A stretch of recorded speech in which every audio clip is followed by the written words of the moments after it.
And we are back with another episode of the Hockey Princess podcast. I am your host, the Hockey Princess. We have Crusty Old Guy once again. Guys, just as a reminder, make sure to hit that like and subscribe on either Spotify, Apple Podcasts, Amazon Music, YouTube, however you watch or listen to us ramble on a weekly basis. If you are going to games this season, any hockey game at all, Blackhawks, AHL, college, whatever, please wait for the whistle. Do not get up while the puck's in play.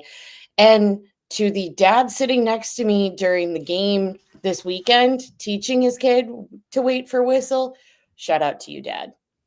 You were doing the good stuff. And if you're going to a Blackhawk game this season, highly recommend Su Taqueria El Rey del Taco over on Ogden. The food is great. The people are great. It's all great. It is Christy, super great.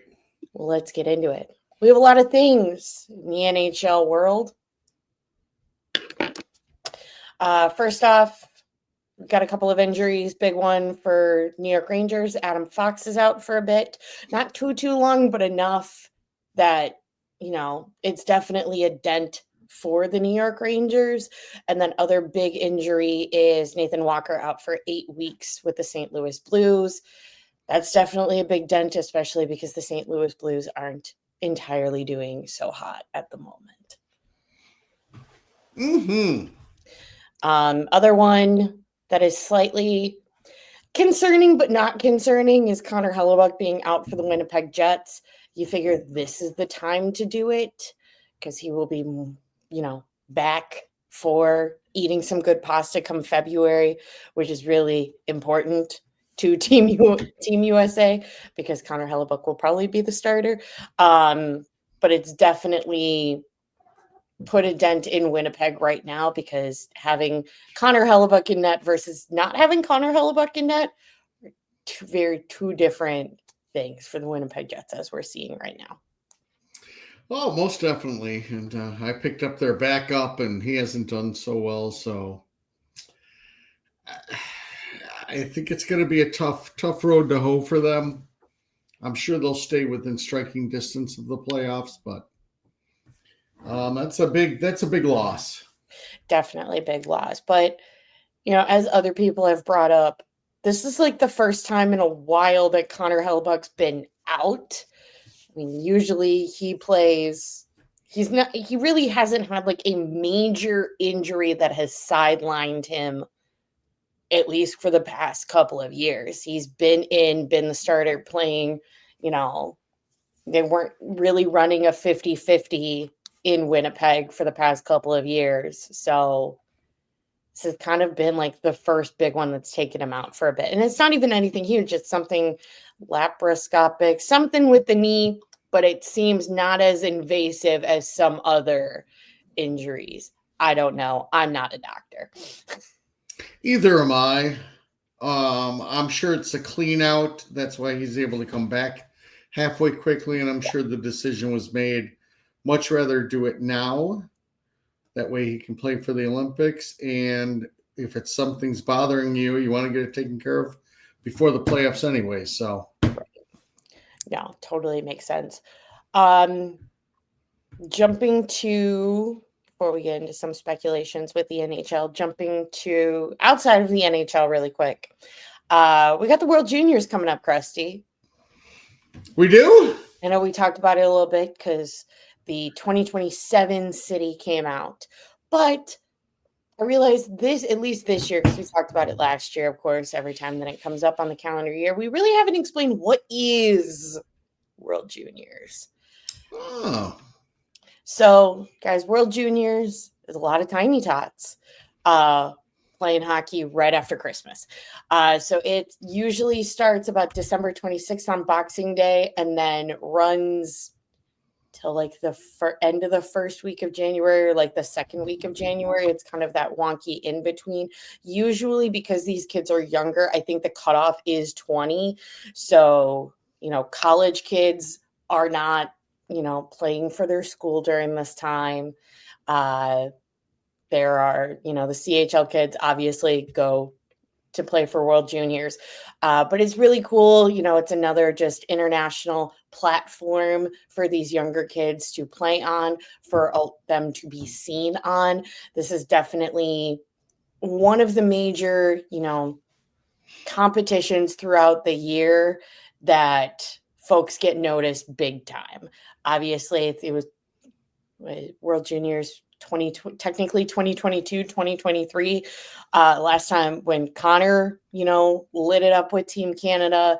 There's been other kids who have, absolutely shined on World Juniors, and that's how they get noticed for, the upcoming draft, or maybe in 2 drafts, depending how young they are.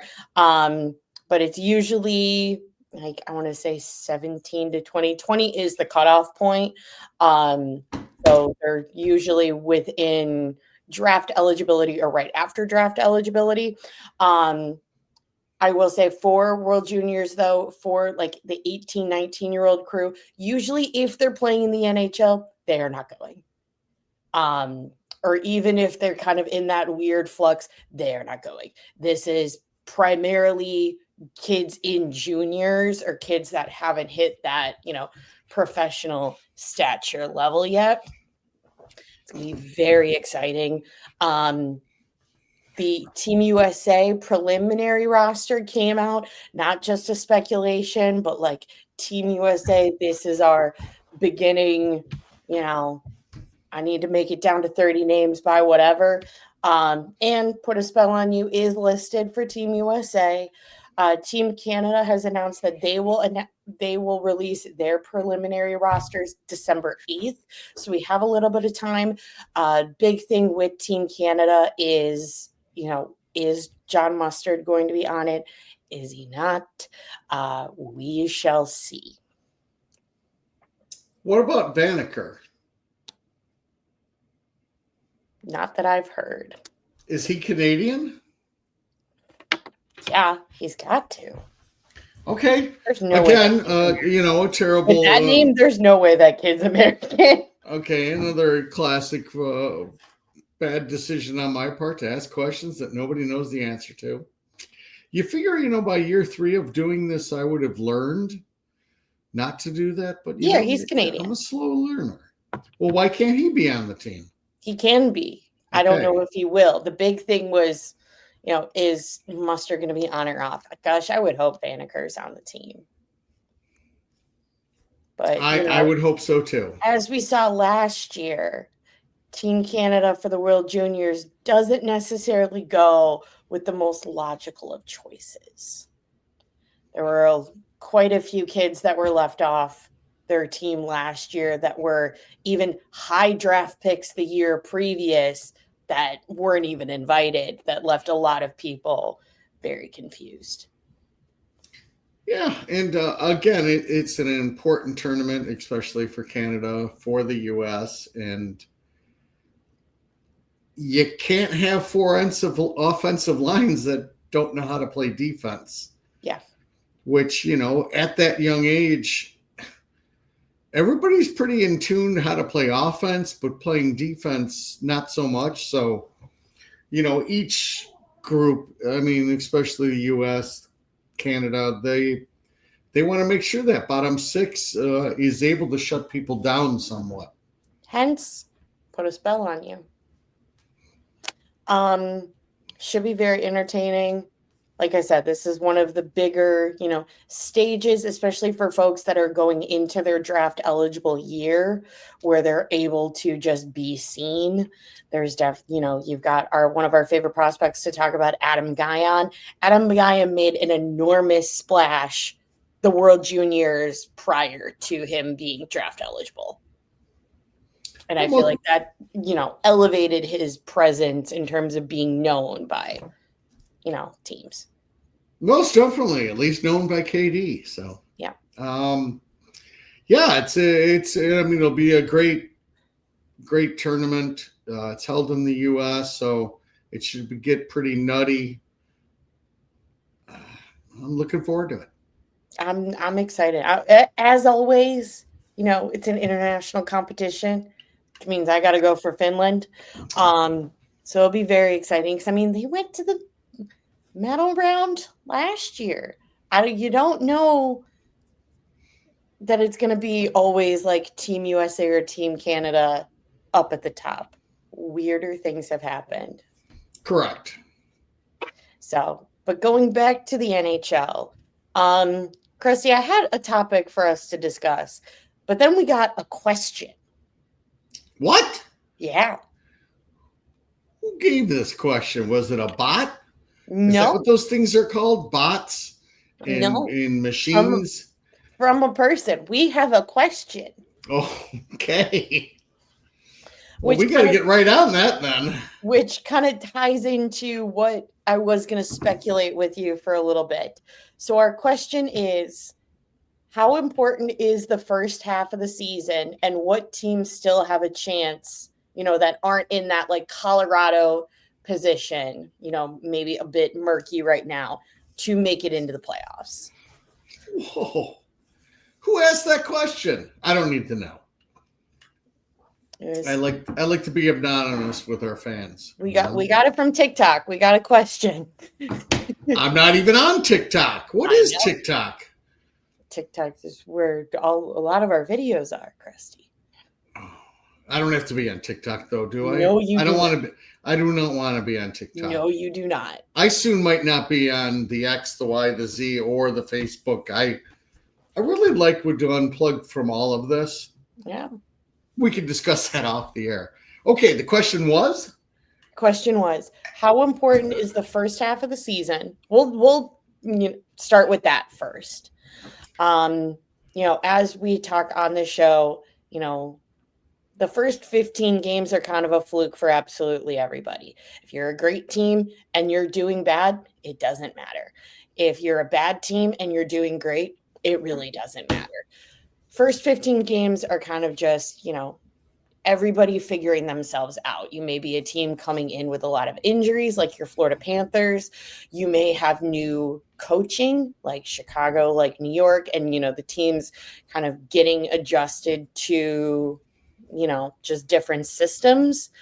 Or things could just not be clicking at all, and nobody knows what's going on because you're using ChatGPT to figure out, coaching stuff.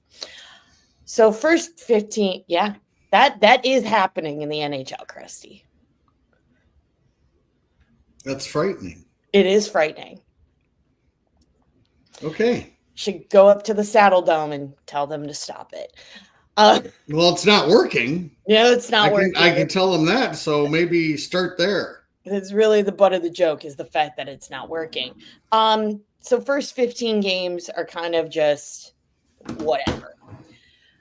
I'd say, the first half, it's kind of important. Obviously, every game matters unless, you're at that point where you can just kind of be on cruise control.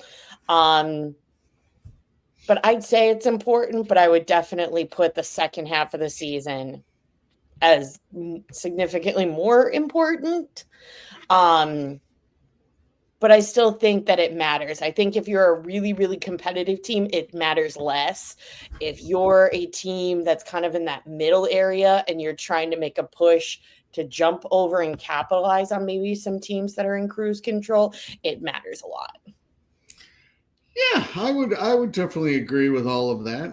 The first 15 games, it's not that much of a team thing for me. It's that I don't like to evaluate players in the first 15 or the last 15 just because the teams aren't solid yet. So somebody can look really good those first 15 games, and then he comes back to the pack.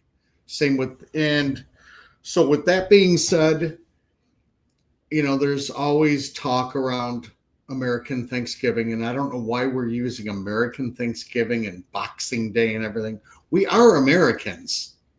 Yes, and the sport is Canadian. I know, but us being Americans, we can just say Thanksgiving. So sorry about that, everybody. The old talk of, 70% of the teams that are in a playoff spot at Thanksgiving make the playoffs. And everybody goes, ooh, wah, wah. the best way to describe it, I believe, as far as the first half, you cannot make the playoffs and win a cup in the first half of the season, but you can put yourself out of playoff contention in the first half. So the best way to describe that is it's important not to wet the bed. Yeah. That's the big part. You'll give yourself too much of a hole. It's too hard with 3-point games. It's too hard to make up positioning, and especially because you're such at the bottom and you have to jump over so many teams. And I think you're spot on with the other part of it. Is it as important to the Florida Panthers as it is to the Anaheim Ducks? No, I think it's a lot more important to Anaheim than it is Florida, who's done it before. Florida should be slightly concerned.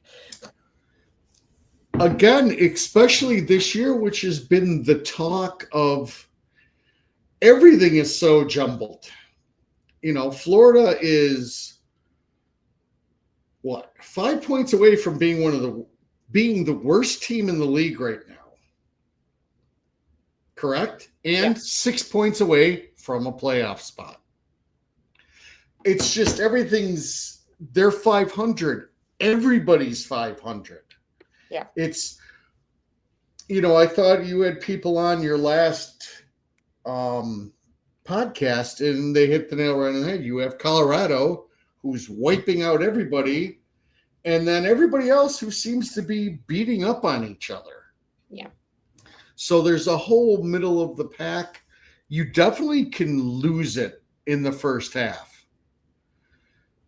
After that, I don't think it has a lot of worry for people as long as you're within striking distance, as long as you don't completely put yourself out of position, which, I mean, if you were to go through it now, we've got 3 more weeks. I mean, Nashville's the worst team in the league, and they're 8 points away from a playoff spot. So it's not quite there yet, and especially with that condensed schedule, I really believe teams in the second half can get on that heater and just run with it. So great question, though, whoever gave that to us. Great question. Well, the second part of the question is what teams still have a chance, and I think you answered that. It's everyone. Yeah, everyone really still has a chance. There's still, and in reverse, there's still plenty of opportunities for the top teams to wet the bed. There are, but I mean, if we're looking at teams that have Anaheim's really made the jump, right? I mean, they're number one in the Pacific. Besides their meltdown loss to us last game, that's a team that has really made the jump. And you continue with that for 3 weeks and you're still in first place by a little while. That'll be huge for a team like Anaheim. Yeah. And then, you have also Montreal clinging to number 3.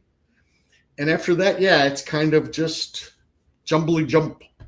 Yeah. If that's a word. Yeah. Very jumbly. And sorry, everybody, I'm struggling to think. I'm inside. I don't have a cigar, so if I'm a little off my game, I apologize. It's okay, Chris. It's really cold out. I couldn't bring myself to do the garage thing yet.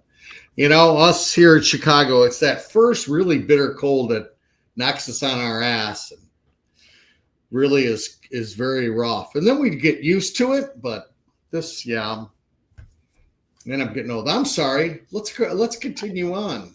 That's fine. No, that's all I had for the NHL. Did you have anything else in the world of hockey? I don't think so. Any thoughts, feelings? I've got no thoughts, no feelings. I'm curious to see what the Rangers do with Fox out. I believe that's a big hole. So again, they're one of those other teams that you just don't completely know. So I've got nothing else for the NHL world. All right. Well, then let's jump to our prospect report, where you really don't have anything.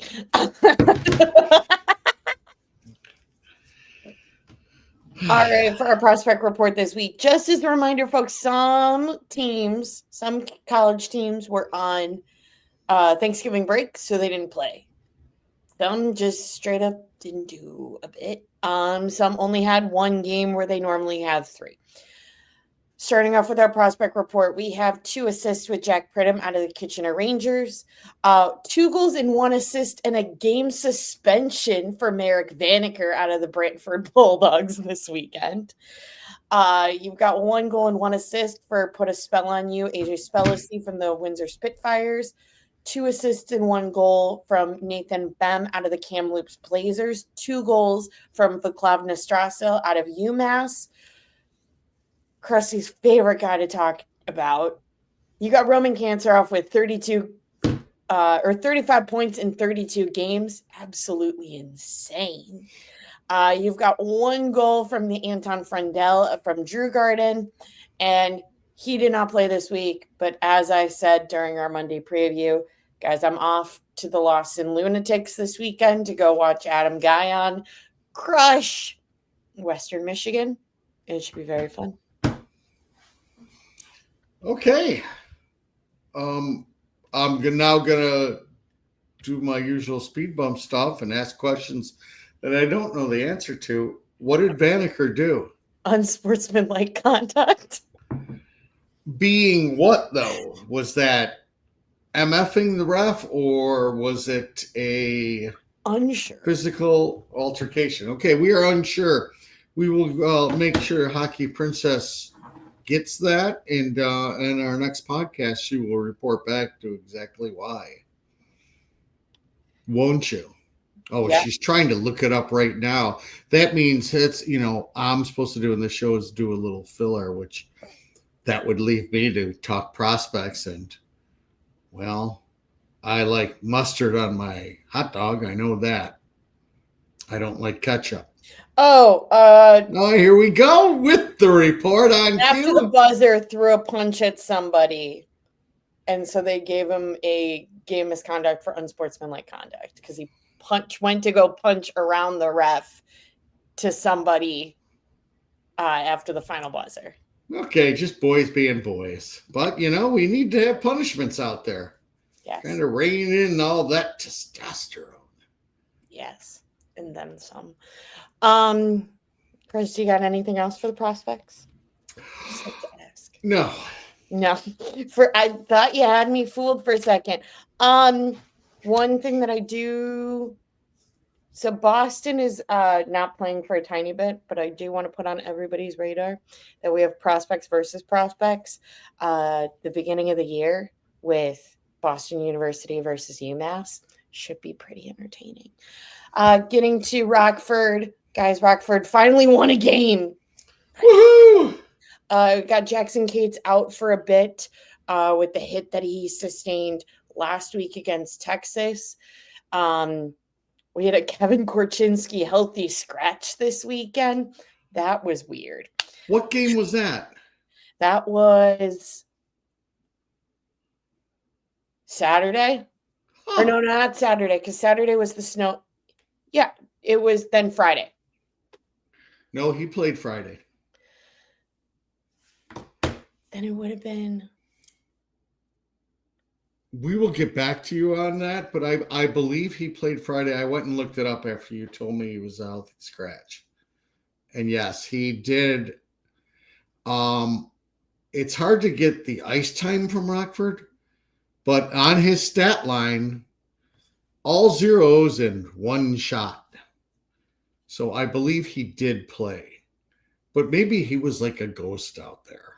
He was. Ooh. So I am under the impression he did not get healthy scratched. So we'll get back to you on that one. That is one thing. I really wish Rockford's box scores or like game centers were easier to read. Because I have no problem pulling up juniors numbers or college numbers or NHL, but trying to pull up AHL games is like pulling teeth. Oh, exactly. And I still can't get ice time for anybody in the AHL. No, I don't. So, that's that's not something even to a write. Rockford thing. That's just across the board AHL. What is happening? Yes, I could not agree more. But I do believe he played. Maybe he just didn't play a lot. And according to the stat line, he did nothing, I which is don't know, not because good. everybody was saying, "Oh, Kevin Korchinski's back in the lineup," which gives the illusion that he was no longer in the lineup. I'll have to research that a little more, but This means Krusty might actually have to watch Rockford. Typical Rockford weekend, though. But it was nice to see the boys pull a win after they've struggled for the past couple of weeks. Nick Lardis is still being Nick Lardis. This is Rockford and Chicago, but big news is the Frenchman is going to Rockford on a conditioning stint and then will probably be moved, most likely. I don't know how, but it probably will happen. Who knows? If you're Edmonton or St. Louis or Ottawa or anybody, keep your ears open. There's another goaltender floating about. Who knows? He could actually be moved. But he is going down to Rockford for a conditioning stint. So I would imagine he at least plays a little bit. Maybe they sit Berezhnoy and give Brissot a couple of games. They are playing Colorado, Colorado's AHL affiliate, the Colorado Eagles, who are number one in their division. So I'm unsure if you give him time against Colorado or if you just sit Berezhnoy. Unsure, but you're kind of rocking with three goaltenders down in Rockford. But yeah, that's really all I have about the boys. wow. Okay. And yeah, I don't know what happens with the Frenchman, as I've stated. I can't imagine he is traded just because I can't. Weirder things have happened. I will argue with Can you you on that. name this weirder thing? Us having to start like 5 different goalies in one season, pulling up our Indy Fuel goalies because everyone's hurt. I think this is a weird year. Like our friends at Double Defense said, the show will come out on Monday with them. But, like they said, you got a lot of goalies injured and a lot of teams with multiple goalies injured. I find it hard to believe that there's not another team in the NHL that would trade to have just an additional safety goaltender that has played NHL games on their roster. I just can't imagine anybody paying them $3.3 million. We'll retain because we have 18 million something in cap. Yes, we can retain, and it would be then around 1 point something. Would that be the end of the world? Not for the Hawks standpoint. I That's all can't. that I care about. I don't care about other teams. No, we've got plenty. I mean, if you're able to get something, again, we're at the point of this rebuild where picking up any other draft picks is now just silly because you have an abundant number of draft picks. They have to be signed. Yes, THP. But in this case, aren't you better off just picking up a draft pick than having an additional goaltender that really isn't going anywhere? Yes, I This truly. isn't like a fire sale where it's like we're trying to like trade Oliver Moore for two more first round picks or whatever. This isn't like a fire sale sort of move to get a draft pick. It's kind of, similar to last year where it's like Mrazek had to be moved. Whatever we get is what we get because this piece has to move. He doesn't fit. Yes, but again, yeah, I guess anything thrown in, it's like getting an extra penny in your pants pocket. Going, it's an extra penny. Okay, some point in time, the pennies will be gone. It's better to have more times with pennies in your pocket than not. Okay, you've got me. All right. We'll see. All right, jumping to the big club. I know this game is a little wonky because we recorded early just with the holiday, but I do need to talk about this game because this game had me pretty mad. Still, Pretty bad. She was angry, like the sea. I was angry. I was chirping the guy in front of me. I had to get the last word. So going back to last Wednesday, Chicago versus Minnesota, you had Spencer Knight versus Philip Gustafson, Slager in, Lafferty and Foligno out. Solid first period. It was all just very physical. I'm really loving this whole feistiness between the entirety of the Chicago system, farm teams included, prospects included, and with Minnesota. I think it's great. Guys, we had the greatest thing. I forgot to throw them up here. But we had the greatest thing happen on Wednesday. And that was the Artie party is no longer inevitable because it is here. It is here. We have Artie's first goal. Really nothing matters after that point. Less scary second. It kind of flipped second with third. Final few minutes was kind of rough, and then we had the most BS call in overtime that just ruined my day and a lot of people's days. And then we lost in overtime because Krill is going to do Krill things, especially when they were handed a power play. Well, yeah. I'm not bitter. Minnesota, I thought, dictated play a little bit more. Granted, the Blackhawks had a lot more shots on goal, but everything was from the outside for a little bit. They jumped on them, and again, Minnesota's in that next class above us that you need to find a way to beat. Yeah. And they seem like the other good teams that just kind of go through the motions for a little bit and then go, okay, we're going to try now.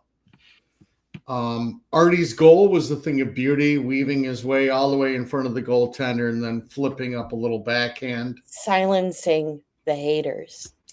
I don't believe there's any more haters left out there. They're called Montreal Canadiens fans. I think everybody now realizes what Artie is going to be. Magic. He's going to be entertaining, number one, but he's just got a lot of intangibles that most defensemen don't have. The hope is he's in that next group that's underneath your Makars and players like that, your Quinn Hughes. Those are a whole different breed. But again, Artie will have the ability to be physical. I do not complain about officiating very often. What was that? I'm just not a believer in it. I will give the Connor Bedard stance. It's a fast game. They do the best they can out there. And Connor, I'm very glad that you figured out how to play the game because, yeah, that's what you say, okay? It'll go a long way at the end of the season that you act nice. With all of that being said, yeah, if it's overtime, you need to be 100% sure before you put that arm up. I think it was a glance. They saw Bedard take a big hit and another big hit and just figured it was retaliation. And they missed it.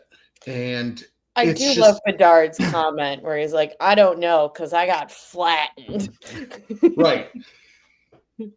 But I'm a firm believer. Come over to it's just such an advantage 4-on-3, especially with anybody who's got a skilled player like Krill. And they almost killed it off. There was only like about 20-something seconds left on it, I believe, when they scored. But as an official, that's the one I've got a huge problem with. It's just in those 5 minutes, you better be positive before that arm goes up. And it was a missed call. The puck was right there by the other player. He's got every right to hit him. So, it left a big stale taste in the mouth. Another in the long line of not being able to hold the lead, but we're young. We're starting to figure this out. So it was a good game. It's a good measuring stick. So keep on talking. I have to let my crazy out. Well, that's going to be really fun because the next game we're going to talk about, I really didn't watch. So we do need Krusty's opinion on this. But you have the Friday, Chicago versus Nashville. I'm really, really glad that I picked going to Wednesday's game and not Friday's game, mainly because I have no desire to see yellow. And then the game was not great. Krusty, what were your thoughts on Chicago versus Nashville? Oh, we don't want Krusty's thoughts. I think we do. I think I do. They got manhandled. They got outplayed. They got beat to the pucks. They got beat in the battle of the pucks. This was a 4-3 game that was in no way, shape, or form that close.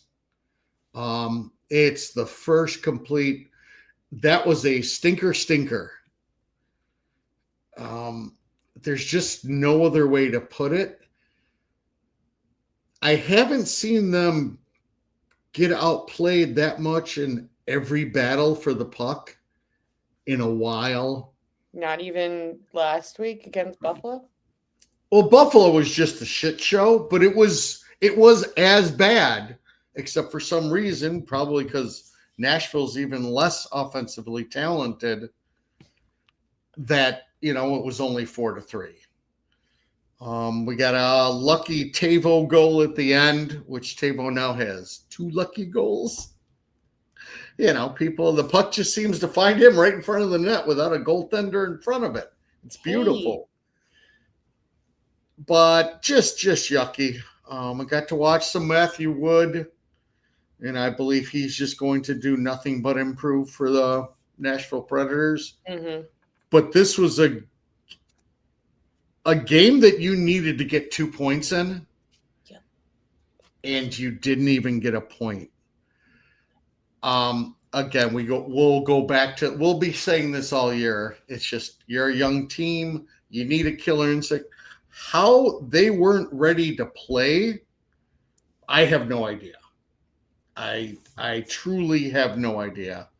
Got a good goal from Donato at the end of the first period to give them a 1-0 lead, but they were completely outplayed in the first. So.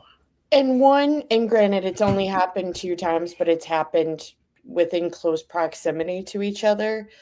You have 2 games where, you had it or you're supposed to have it, and maybe you lose it by officiating. You lose it by something controversial, and you're not able to hold your lead, and then something bad happens at the end. And then both games, you've got the Seattle game with the Connor Bedard stuff, and you got the Minnesota game with the unnecessary penalty on Mickey Mouse. And then both the next game after that, it seems like they had absolutely nothing in the tank. And that pattern, granted it's early, but that pattern in itself, I find the most concerning. If you would think after something, that leaves a bad taste in your mouth, you would go in with an extra chip on your shoulder. Right on. I don't know. Everything that you said in that comment was completely right on. I don't understand it. We've got a lot of teams out there in the league going, I don't understand it. The classic, what's up with the second period? Well, I don't understand it. If we knew what the problem was, we'd fix it. So I guess for casters like us, we look at it and go, how does that happen? I mean, we can go back to the easy one of, you just think things are going to be easier. I don't know if you feel that you got jobbed, so you deserved one. I truly have no idea, but that's two games, like you said, that got a little rough sauce, and you came out completely flat. So I don't know if I can't imagine you're sitting there going, we deserve the X, Y, or I Z. can't see Beacon of Hope thinking that, and I certainly can't see Beacon of Hope going in being like, "Oh, this game's going to be easy."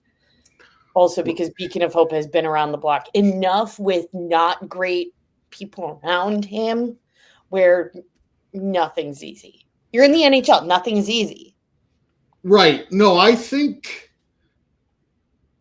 God, I still I think at least the Nashville game, yes, they thought that.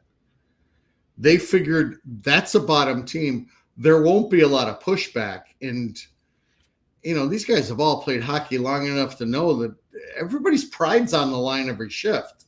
Yeah. And it's incredibly important to them. What exactly it is, I don't know. I know Buffalo's a very talented team. Yeah, they're just mismanaged. Who just, goes off on crazy things. But I believe the Nashville game was a little bit of an eye opener to understand nothing comes easy in this league. Right. Everything has to be earned. So for me, it was disgusting because anytime you lose to Nashville, it's disgusting. Yeah. And,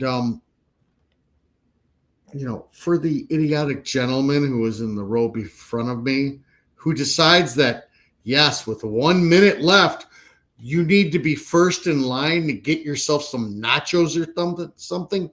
Thank you for letting me miss the first goal of the game as you made everybody in the row get up so you could be first in line. Luckily, my nephew who was with me didn't go completely crazy, but there was a swear word and he rarely swears. Sorry for that little bit of a side note. But again, when we talk about not getting up while the puck's in play, that's the thing. It's a minute to go. We don't try to attack individuals. Like if you have a kid, if there is a emergency that you're running down, that is fine.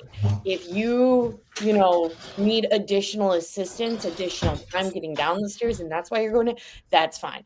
We are mainly criticizing individuals who are just unaware that other people around them are watching the game and are into the game and are trying to cut the line or are just very slowly walking down the stairs and trying to watch the game as they're going down the stairs. Those are the people that we are criticizing, not the people who are having emergencies or tiny tots or, actual urgent things going on, prompting them to get up while the puck's in play. Yes. We'll worry about the rest of this, hopefully with Hawks management. We'll have a sit down and we'll explain to them that this isn't. And again, I will also now start to state this. If you're in one of the last three rows, all you got to do is go to the back and you can take the stairs down to where the concessions are. And you don't have to walk in front of everybody either. And I don't think anybody knows that. So, all right, I'm sorry. That was really rude. No. But it wasn't. It just all of a sudden clicked back in my brain. And, my nephew who will be to at tops one game a year, this is probably his first game in 3 years. Yeah. He was pretty pissed off. And for somebody who, again, I have a big problem because it's just the entitlement of, nope, this is important for me. I don't care. And I can't be yelling at people anymore. I do it. Well, full chest. It's fun. Shout out to the guy. Oh, yeah. Shout out to the whole group behind us at the Minnesota Wild game that I chirped the guy, and he must have given me a look or something because the whole group behind me was like, well, she's right. Shout out to that whole group. You were fantastic and helping me, Yes, Minnesota Wild fan. And I've heard that occasionally from people behind us also. And, I've stated this as far as my time watching these games. It's somebody else's turn to be the Loudwood, to be the whatever. I I love it. And I think we'll be just fine. And I think people will explain it to them as these games start to become more important. Yes. Let's be done with this. This is a Debbie Downer for me. Okay. Well, something that isn't a Debbie Downer is the Anaheim game, which was brilliant. Sunday afternoon game, Chicago versus Anaheim. You have Peter Mrazek and Ville Husso against Spencer Knight. Lafferty and Slaggert and Foligno are out. God awful start. That's really all that I can say about the start. Really concerned with how Bash and Pop has been matching up different lines, especially in the beginning of the Anaheim game, but also I've, Christy and I have noticed it for the past couple of games, on and off. Like, in what world does matching Connor Bedard up against Leo Carlsson make sense? It doesn't. You have Dick back from injury for a reason. Bad. Just bad. Great goal by backdoor Bert. You have glimpses towards the end of the first that looked pretty good. Start to pick up steam a little bit more at the end of the first after their god-awful start. I thought it was a great second period by the boys. No second period scaries. Again, we flipped it, and we just had first period scaries. Couple of penalties from the NASCAR that I think he would want back. I'd like to see a little bit more physicality from Sam. I like the kid. I think he has a lot of growing to do, a lot of development. Obviously, this is his first full year up. No duh, he needs development. But I'd like to see a little bit more physicality. He doesn't need to have a complete, thumper presence, because I don't think that's necessarily going to be his game. But he seems to just shy away from, even smaller physical aspects of the games, usually like in the corners or kind of like behind Spencer, where, Anaheim in particular were able to be a little bit stronger because Sam would back off a little bit, being, a little bit afraid to get into that. I think some of that comes with time. Some of that comes with Bash and Pop or somebody. I don't know if that's a Bash and Pop thing. I don't know if that's a Bellucci thing or a Pekka thing, because I still, for the life of me, can't remember which assistant coach is in charge of which side. I don't know who that comes from. Krusty, maybe you have the knowledge. But I'd like to see a little bit more out of Sam. I'd like to see a little bit more out of Oliver. I talked at the beginning of the year that he shined in Rockford, but he also was not challenged whatsoever in Rockford. Nightingale put Moore and Lardis out in specific situations to do well. I don't know if that was immediately let's get your confidence up. This is your first year, being in more of a professional level. But Oliver Moore was not challenged in Rockford and then was brought up to the NHL. And there's definitely things that I think he could be stronger at that I'd like to see improve upon. And maybe they were just highlighted more playing against a more physical and skilled team. But yeah, those are kind of my takeaways from Anaheim. Okay. But also 5 unanswered goals is pretty great. It is very great. And, let's see, as far as the Sam stuff, I think we can break down that more at a later date as far as his game. But, as I kind of stated, at times when things aren't going real well, maybe just go out and hit somebody. But I'm concerned about his puck protection when he goes back. I believe the word is out. Flip it behind him. He'll go to the backboard, then take the puck away from him. That's kind of the game plan. Will he get better? Sure. He's got to learn how to box out better and be a little bit more stronger on his skates. He's young. It will come. These are all big grown men. So as far as the game, I've been a big proponent of trying to keep Bedard away from the top lines. With that being said, he's done pretty well against, even in this game. He got lit up right away, and then Dickinson got lit up on the next shift. He basically played Carlson even after that. So I'm not positive if I mind that. I think when this is all together, it's what I don't want to do. But for some reason, they seem to want to go with him against the top teams. Yeah.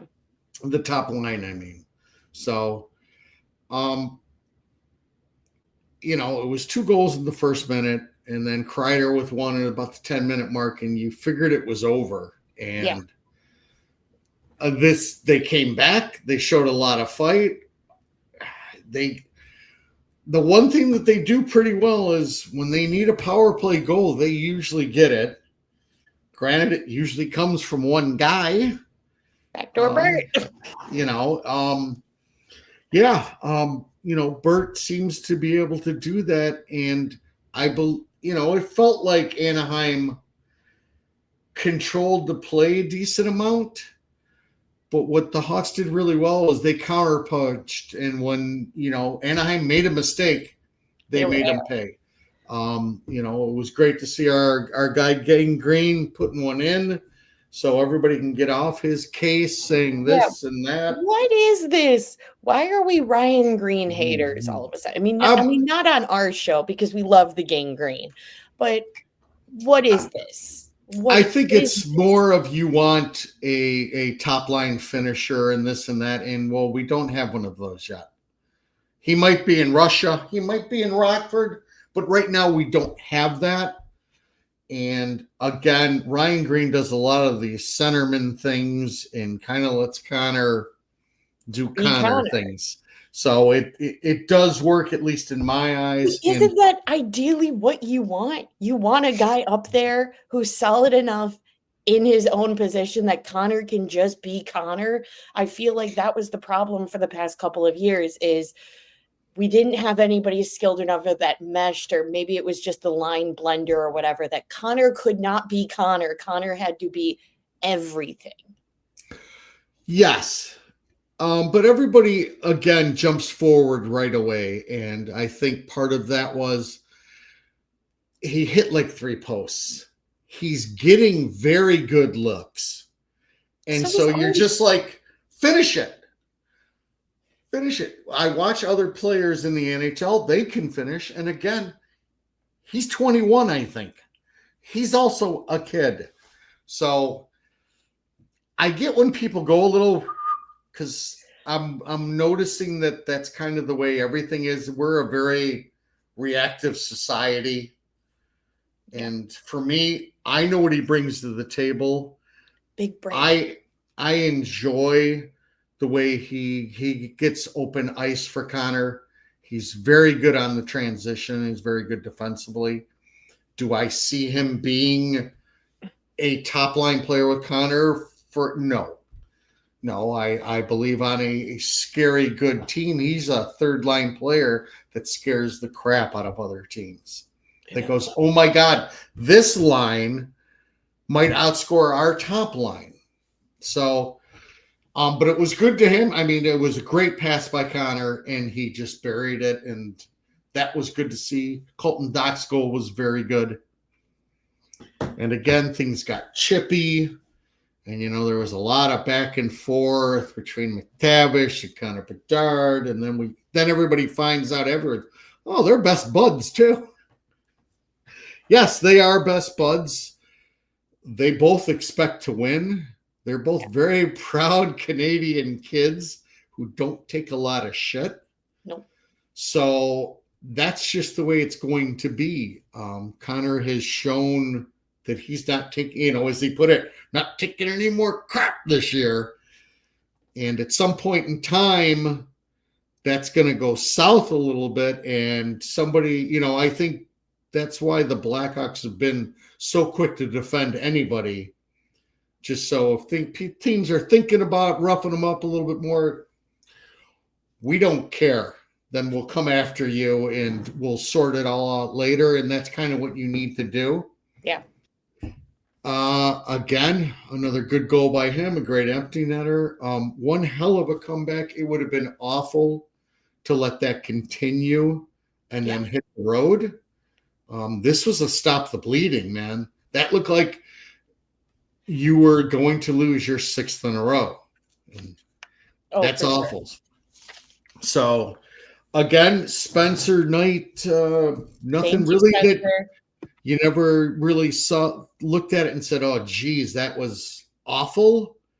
But he played average in the first and played like Spencer Knight in the last 2. And for the most part, he's just going to play above average. Yes. If you're expecting him to stand on his head every game, it's just not going to get it done anyways, because he every goaltender comes back to earth, man. It's just the way it is. The league's too hard, and there's just too many games. But it was a phenomenal game to see. It was a phenomenal victory, and I liked it. It was very good. Very good. Chris, you got anything else for this week? I don't believe so. We got a rough 4 games on the road. Yep. So we're recording this early. The Vegas game has not happened yet, but it will have happened by the time this comes out. So we'll have already had Vegas, and then we got Los Angeles, and then we have the Ducks again. Yes. It's spicy. Very, very spicy. And everybody's like, will there be residue? There won't be any. There was nothing really. There was a couple of gloves to the face and everything, and it was at the end of the day, it wasn't major, but it was nice to watch. So yeah. Chris, okay. You got anything else? I got nothing else. Nothing. All right, folks, just as a reminder, make sure to hit that like and subscribe on either Spotify, Apple Podcasts, Amazon Music, YouTube, however you watch or listen to us ramble on a weekly basis.